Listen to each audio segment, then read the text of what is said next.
नमस्कार दोस्तों, स्वागत है आप सभी का सरकारी जॉब शॉर्ट्स के इस यूट्यूब चैनल पे। फ्रेंड्स, छत्तीसगढ़ में कलेक्टर ऑफिस भर्ती निकलकर सामने आई है, जो कि नवंबर 2024 की भर्ती है। और इस भर्ती की सबसे बड़ी विशेषता यह है कि इसमें छत्तीसगढ़ के सभी योग्य स्थानीय निवासी पात्र होने वाले हैं। जी हाँ फ्रेंड्स, ये भर्ती किस जिले के लिए निकले ये तो मैं आपको बताऊंगा ही साथ आप किसी भी जिले के हों, छत्तीसगढ़ के अंतर्गत 33 जिलों में से किसी भी जिले के आप निवासी हैं और आपके पास अगर निवास प्रमाण पत्र है तो और आप इसके लिए पद के लिए योग्यता रखते हैं तो आप अप्लाई कर सकते हैं। इसमें कोई भी दिक्कत वाली बात नहीं है कि आप किसी भी जिले से रहने वाले हों और ये भर्ती किस जिले में निकली है, तो इसलिए आप सभी के लिए महत्वपूर्ण हो जाता है। वीडियो पूरा अंत तक जरूर देखिएगा।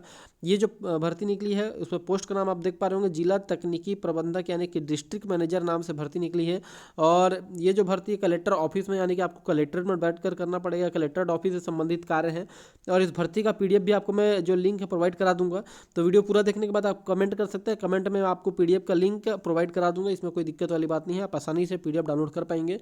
साथ ही साथ ये आवेदन जो है लगभग 15 नवंबर 2024 से प्रारंभ हो चुका है। तो ये वीडियो हम आज डाल रहे हैं क्योंकि ये जो भर्ती विज्ञापन है आज सर्कुलेशन में आया हुआ है। इसके लिए अंतिम तिथि का भी ये भी बताऊंगा, उम्र सीमा, सैलरी और किस प्रकार से आवेदन करना, संपूर्ण जानकारी आपको वीडियो के अंत तक मिल जाएगी। तो वीडियो पूरा अंत तक जरूर देखिएगा। साथ ही साथ वीडियो अगर आपको पसंद आता है पूरा देखने के बाद तो वीडियो को आप लाइक कर दीजिएगा और चैनल पर आना तो चैनल को सब्सक्राइब करना बिल्कुल भी मत भूलिएगा, क्योंकि छत्तीसगढ़ राज्य में आने वाली समस्त छोटी से छोटी और बड़ी से बड़ी भर्ती विज्ञापन की जानकारी इस यूट्यूब चैनल पर निर्धारित समय सीमा पर डाली जा रही है, जो कि आपके लिए बहुत ही ज़्यादा फायदेमंद हो सकती है। तो चलिए चलते हैं विभागीय विज्ञापन की ओर। सो फ्रेंड्स, हम आ चुके हैं विभागीय विज्ञापन की तरफ। आप यहाँ पास क्लियरली देख पा रहे होंगे कि ये जो भर्ती विज्ञापन निकला हुआ है ये कार्यालय कलेक्टर जिला गोरला पेंड्रा मरवाही छत्तीसगढ़ में निकला हुआ है। और ये भर्ती विज्ञापन 14/11/2024 को आप देख पा रहे होंगे जारी किया हुआ है। कार्यालय कलेक्टर एवं अध्यक्ष ई गवर्नेंस समिति में रिक्त ई जिला तकनीकी प्रबंधक ई डिस्ट्रिक्ट मैनेजर की नियुक्ति हेतु निर्धारित शैक्षणिक योग्यता के अर्हता कार्यों के लिए प्रकाशन तिथि से दिनांक 29/11/2024, तो अंतिम तिथि कब होगी फ्रेंड्स, 29/11/2024 शाम 5 बजे तक विहित नियम एवं शर्तों के अधीन निर्धारित प्रपत्र में आवेदन केवल रजिस्टर्ड या स्पीड पोस्ट के माध्यम से आमंत्रित किया जाना है। आवेदन पत्र का प्रारूप, शैक्षणिक योग्यता एवं अन्य विस्तृत जानकारी हेतु वेबसाइट gorillapendrammarwahi.cg.gov.in/ तथा कार्यालय के सूचना पटल पर देखा जा सकता है। तो आप इसके बारे में देख पा रहे होंगे। चलिए मैं थोड़ा सा आपको दिखा देता हूँ कि जो पोस्ट के बारे में क्या डिटेल है।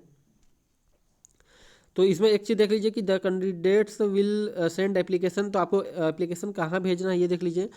To the office of collector, district e governance society, district Gaurela Pendra Marwahi, CG, pin code इतना। तो इसको आप अंडरलाइन कर लेता हूँ, मैं आपको हाईलाइट कर लेता हूँ। तो यहाँ से आप देखिएगा ये एड्रेस यहाँ से चालू हो जाता है, इस एड्रेस पर ही आपको पोस्ट करना रहेगा।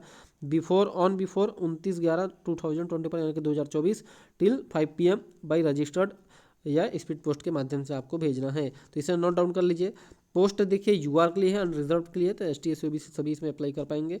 साथ ही साथ आरक्षण नियम के तहत, साथ ही साथ पोस्ट की संख्या मात्र 1 है। तो दोस्तों कंपटीशन तो रहेगा, लेकिन आप सभी अप्लाई जरूर कीजिएगा, क्योंकि एक पोस्ट आप ये मत देखिएगा कितने लोग अप्लाई करेंगे। कई बार होता है कि एक पोस्ट में ही जॉब लग जाती है, जो कि आप ही के लिए हो सकता है। तो बिल्कुल एक पोस्ट सोचकर आपको कभी नहीं छोड़ना चाहिए, ठीक है। सैलरी की बात करूँ तो 30,000 रुपये की सैलरी है, एक मुश्त सैलरी है और वर्क ड्यूरेशन 1 साल का इन्होंने बोला है और कार्य की जो आवश्यकता के अनुसार बढ़ाया जा सकता है। इसके अलावा जो डिटेल्ड डिस्क्रिप्शन है कि इसमें आपको कार्य क्या करना पड़ेगा, तो इसे आप स्क्रीनशॉट लीजिए कि क्या कार्य है, ये आपको खुद से पढ़ लेना है। देख लीजिए, मैं इसके नियम और शर्तें आपको बता देता हूँ कि इसमें नियम और शर्तें क्या हैं। उससे पहले एक देख लीजिए कि एलिजिबिलिटी क्राइटेरिया, आपके पास क्वालिफिकेशन क्या क्या होनी चाहिए। तो ये क्वालिफिकेशन आपके पास, जैसे कि एज की बात करूँ तो 21 से 40 ईयर ओल्ड होना चाहिए, ठीक है। Age on date of publishing advertisement, ठीक है। तो जब पब्लिश हुआ है उस डेट से 21 और 40 वर्ष के बीच होना चाहिए।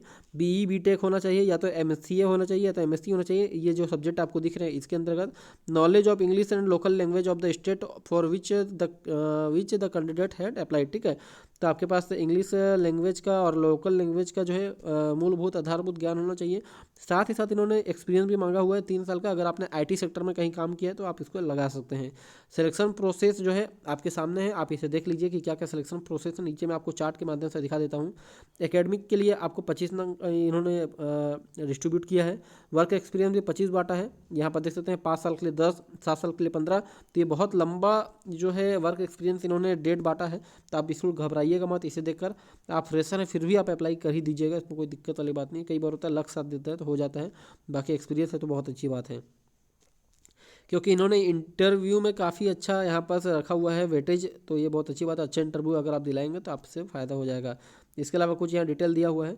मैं थोड़ा नीचे आ जाता हूँ इसके बारे में। तो आपको करना क्या क्या है देखिए, मैंने जैसे आपको बताया कि एप्लीकेशन कब तक पहुंचाना है, आपने देख लिया 29/11 शाम 5 बजे तक रजिस्टर्ड पोस्ट के माध्यम से। फिर यहाँ पर शॉर्ट लिस्ट जो है वेबसाइट में 6/12 को आ जाएगा। ऑब्जेक्शन दावा आपत्ति आपका 13/12 तक आप कर पाएंगे। फिर ऑब्जेक्शन क्लियर हो जाएगा, यानी कि दावा आपत्ति का निराकरण 17/12 तक हो जाएगा। एलिजिबल जो कैंडिडेट का लिस्ट फाइनल लिस्ट 20/12 को आएगा। और इसके बाद इंटरव्यू और जो मेरिट लिस्ट है, सिलेक्शन लिस्ट वगैरह है, ये कलेक्टर जो है यहाँ पास आप देख पा होंगे 30/12/2024 को जारी कर दिया जाएगा। चलिए इसके नियम और शर्तें पढ़ देते हैं। तो सबसे महत्वपूर्ण नियम है कि न्यूनतम योग्यता आपके पास सभी होना चाहिए। मूल प्रमाण पत्र सभी आपको अटैच की फोटोकॉपी स्वप्रमाणित अटैच करना है। और दस्तावेज सत्यापन के टाइम आपको मूल प्रमाण पत्र के साथ प्रस्तुत होना है। छत्तीसगढ़ का मूल निवासी होना चाहिए। मूल या स्थानीय निवासी होने के संबंध में जो प्राधिकारी द्वारा जारी प्रमाण पत्र प्रस्तुत करना होगा। तो वही जैसे बताया कि छत्तीसगढ़ के किसी भी जिले हैं अप्लाई कर पाएंगे। बाकी अगर किसी और संस्था में है तो वहाँ से नियुक्ता प्रमाण पत्र आपके पास होना चाहिए।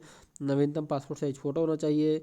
और आप देख पा रहे होंगे यहाँ पास अलग अलग जानकारी दी गई है। अपूर्ण एवं त्रुटिपूर्ण आवेदन पत्र पृथक से सूचना जारी नहीं किया जाएगा। अगर आपने गलत आवेदन पत्र भरा, कई बार होता है कि आप गलत भर देते हैं और फिर आपका पात्रता सूची में भी नाम नहीं आता है, ना आपको अलग से बताया जाता है, तो आपको लगता है कि आपका फॉर्म नहीं पहुँचा है, कोई दिक्कत हो गया है या इस वैकेंसी में कोई झोल झाल है। ऐसा नहीं होता है। अगर आप त्रुटिपूर्ण भरेंगे तो आपका आवेदन दोस्तों वहाँ निरस्त कर दी जाएगा। आपको कोई वहाँ पर सूचना नहीं दी जाएगी अलग से। आवेदन का प्रारूप कार्यालय के सूचना पटल से, और बाकी मैं आपको वीडियो में भी दिखा दूंगा, वहाँ से आप देख पाएंगे। और जो लिंक प्रोवाइड कराऊंगा उस लिंक से आप डायरेक्ट पीडीएफ को डाउनलोड कर पाएंगे। तो आप वीडियो पूरा देखने के बाद कमेंट जरूर कर दीजिएगा, कमेंट कर देंगे फिर आपको ये मैं प्रोवाइड करा दूंगा। वीडियो देखना बहुत ज़्यादा जरूरी इसलिए क्योंकि डायरेक्ट पीडीएफ अगर आप देखेंगे तो आपको समझ में नहीं आएगा। मैं कुछ बातों को आसान यहाँ पर कर रहा हूँ। आवेदक अपनी अर्हताओं के यानी क्वालिफिकेशन की जाँच कर लें, उसके बाद ही आप इसके लिए आवेदन करें। समान अंक अगर आ जाता है तो जन्म तिथि का आधार पर, मान लो 2 लोगों का समान अंक आ जाता है तो उसमें पहला जिसका एज ज़्यादा है, जो बड़ा है आपसे, उसको पहली प्राथमिकता मिलेगी। शैक्षणिक और तकनीकी जो योग्यता वगैरह उसका प्रमाण पत्र आपके पास होना चाहिए। चयनित होने के बाद आपको मेडिकल प्रमाण पत्र देना पड़ेगा, मेडिकल सर्टिफिकेट आपको प्रस्तुत करना पड़ेगा फ्रेंड्स। और इसके अलावा आगे कुछ जानकारी आप यहाँ पर देख पा होंगे। साक्षात्कार में आमंत्रित अभ्यर्थियों का अनुपात 1:20 में, यानी कि एक पद के लिए 20 लोगों को बुलाया जाएगा। दोस्तों कंपटीशन तो है, लेकिन आपको कंपटीशन में पार्टिसिपेट करना ही पड़ेगा अगर आपको रोजगार पाना है तो। साक्षात्कार में उपस्थित होने की किसी प्रकार का भत्ता देनी होगा। इसके अलावा आप देख पा रहे होंगे कि निर्धारित समय पर आपको क्या है कि ज्वाइन करना पड़ेगा, अन्यथा आपका चयन निरस्त मानते हुए जो अगला उम्मीदवार वेटिंग में उसको दे दी जाएगा। स्पीड पोस्ट के माध्यम से स्वीकार किए जाएंगे, अन्य माध्यम से नहीं।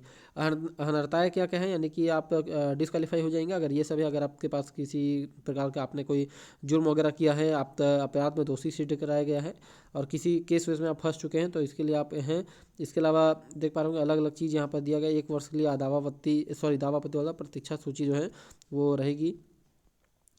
और इसके आवेदन पत्र का प्रारूप application form, self attested photo यहाँ पर से टू द कलेक्टर और चेयरपर्सन डिस्ट्रिक्ट ई गवर्नर सोसाइटी, डिस्ट्रिक्ट गोरला पेंडा मरवाई छत्तीसगढ़ के नाम से आप जाएगा। बाकी जो एड्रेस ऊपर बताया था उसमें भी आप भेज सकते हैं, दोनों एक ही है। जो पिन कोड वाला मैंने शुरू में ही बताया आप उसी में सेंड कीजिएगा, यही चीज़ है। इसको थोड़ा सा यहाँ पर अलग तरीके से लिखा हुआ है। पोस्ट का नेम, जेंडर आपको देखने को मिल रहा होगा यहाँ पास लिखा हुआ है। फादर्स नेम, एड्रेस, कम्युनिकेशन जो एड्रेस है, permanent address, date of birth, age, email ID, contact qualification, सामान्य सी जानकारी आराम से भर देंगे। लैंग्वेज में दोस्तों यहाँ पर देखिए, इंग्लिश लैंग्वेज पढ़ने आता है, लिखने आता है, बोलने आता है तो इसमें टिक जरूर कीजिएगा आप अगर आपको आता है तो। अदर लैंग्वेज में जैसे हिंदी या लोकल लैंग्वेज हो गया जैसे छत्तीसगढ़ी वगैरह, तो इसमें टिक कर दीजिएगा जरूर से, क्योंकि यही है जिससे आपको पता चलेगा उन्हें कि आपको लैंग्वेज आती है अथवा नहीं आती है। वर्क एक्सपीरियंस है तो यहाँ लगा दीजिएगा। फोटो आईडी प्रूफ का यहाँ पास नंबर डाल दीजिएगा। अटेस्ट सर्टिफिकेट क्या क्या है तो उसका आप डालिएगा। सर्टिफिकेट स्वप्रमाणित होना चाहिए, यानी कि सेल्फ अटेस्टेड आपके पास होना चाहिए। तो उसकी अगर आप स्वप्रमाणित करके नहीं भेजेंगे तो आपका जो है जो क्वालिफिकेशन या कि फॉर्म जो आप भेजेंगे वो निरस्त कर जाएगा। ये घोषणा पत्र है, डिक्लेरेशन है। यहाँ पास आपको name and signature of candidate है, आपको नाम लिखना है, यहाँ पर डेट ऑफ प्लेस डालना है, सिग्नेचर आपको जो भी सिग्नेचर यहाँ पर सिग्नेचर कर दीजिएगा। क्योंकि सिग्नेचर नहीं करने की स्थिति पे ऐसा है कि आपने मान लो ये घोषणा पत्र को नहीं पढ़ा और आपने बिना घोषणा किए आवेदन के लिए भर दिया है, तो इसे आपको कर देना है। तो ये कुछ भर्ती विज्ञापन था, भले ये एक पद के लिए था दोस्तों, लेकिन एक एक पद से ही वैकेंसी आजकल निकल रही है छत्तीसगढ़ में। और छत्तीसगढ़ में भर्तियों को लेकर अभी बहुत मारामारी चल रहा है। तो आप एक भी वैकेंसी आ रही है एक पद के लिए भी तो उसको बिल्कुल भी आप हल्के में ना लें या आप उसको छोड़ ना दें। क्या पता एक पद आप ही के लिए हो, तो जरूर अप्लाई करें। साथ ही साथ दोस्तों वीडियो यहाँ पास कंप्लीट होता है। वीडियो पसंद आएगा तो वीडियो को लाइक कर दीजिएगा, कमेंट करके आप इस पीडीएफ का लिंक जरूर प्राप्त कर लीजिएगा, मैं आसानी से आपको प्रोवाइड करा दूंगा। और चैनल पर तो सब्सक्राइब करना तो मत ही भूलिएगा, क्योंकि लगातार ऐसी और भी वीडियोज़ आपको देखने को मिलती ही रहेंगी। और आप सपोर्ट भी बहुत अच्छा करें इस यूट्यूब चैनल का, जिसके लिए आप सभी को बहुत बहुत धन्यवाद। हम अभी 22,000 सब्सक्राइबर क्रॉस कर चुके हैं, 23,000 बहुत जल्दी क्रॉस करने वाले हैं। लगातार हम बढ़ रहे हैं क्योंकि वीडियो कंटेंट बहुत अच्छा है तो लोग पसंद करें। तो आप भी अगर नए तो सब्सक्राइब करके जाइएगा। मिलते हैं एक नई वीडियो में नई भर्ती विज्ञापन के साथ, तब तक के लिए धन्यवाद।